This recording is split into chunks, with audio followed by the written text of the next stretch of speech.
Joining us now is Brad versus Everyone podcast host Brad Polumbo. Brad, is that the best look for someone at the moment in America to be claiming those things on stage at a major event? This is painfully stupid. She's going to get deported. Yes. Tom Homan, Trump's border chief, is going to see this. I mean, look, however you feel about immigration policy, it is just not smart when the president is deporting illegal immigrants at scale to go on a stage and say, I'm queer, I'm undocumented. Babe, you're going to be out of the country real soon. Like, the stupidity on display here is astounding. I hope that it was worth it, whatever round of applause that she got at this resistance protest. But Trump's critics, they never cease to amaze me with their ability to score own goal after own goal. She's going to get deported, and she's only going to have herself to blame. Yeah, I'm sure Tom Homan's sitting back watching that footage going, haha, okay, I'm coming after you now. Honestly, they're just ridiculous, aren't they? Now, look, let's talk about tariffs, Brad, because Elon Musk and Donald Trump are at odds over these unilateral tariffs. Musk has declared that he hopes for a zero tariff situation between Europe and the United States, which is obviously not the case. But how do you see this split playing out now? Well, look, Trump is not going to change his view on tariffs. I've never agreed with him, and I have a lot of concerns about what he's doing right now.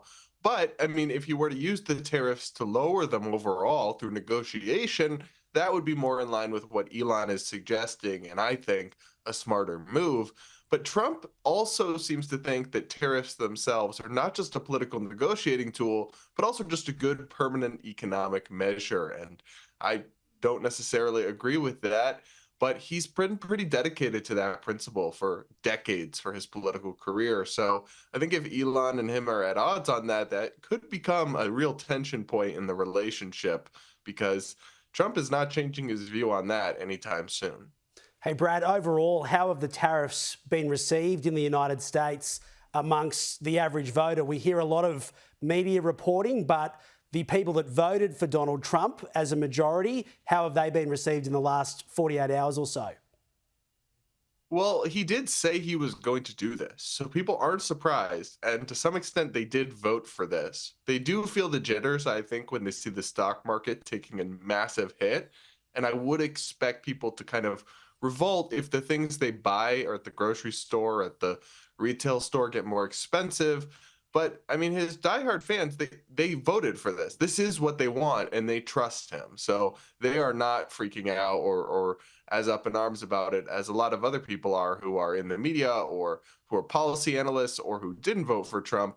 His actual supporters did vote for this.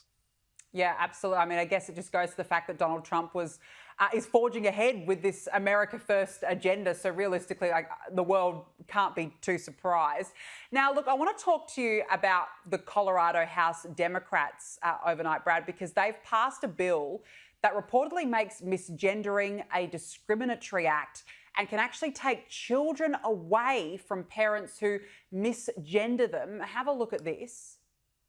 The question before us is the passage of House Bill 1312. All those in favor say aye. Aye. All those opposed say no. No. The ayes have it. House Bill 1312 has passed.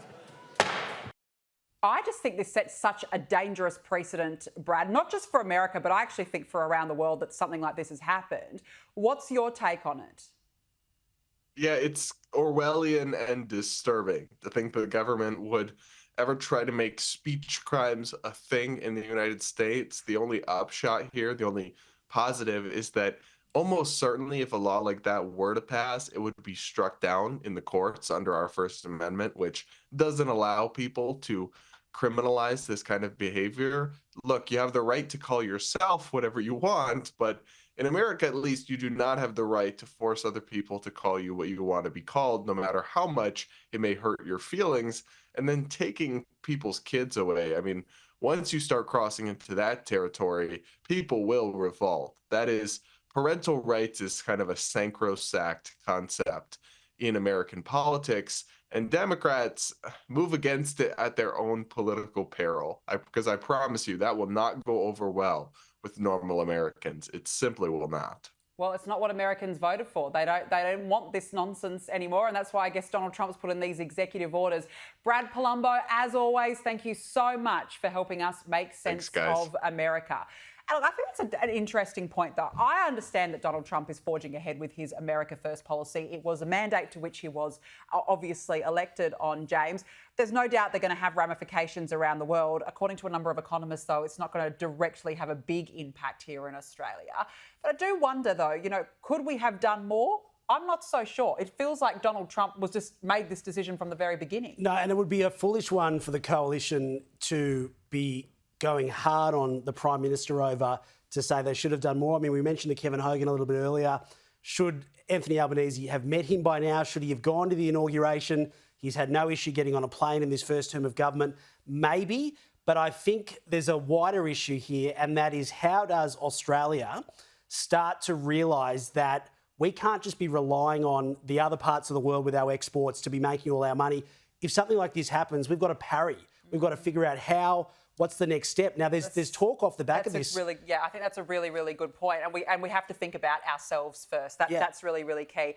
Well, that's what we've got time for, unfortunately, this evening. James Willis, it's been great to have you on the show. Have you enjoyed it? I love that. Thank you for giving me something to do on a Sunday night. I appreciate that. Well, you better watch us again next week after you made such a great debut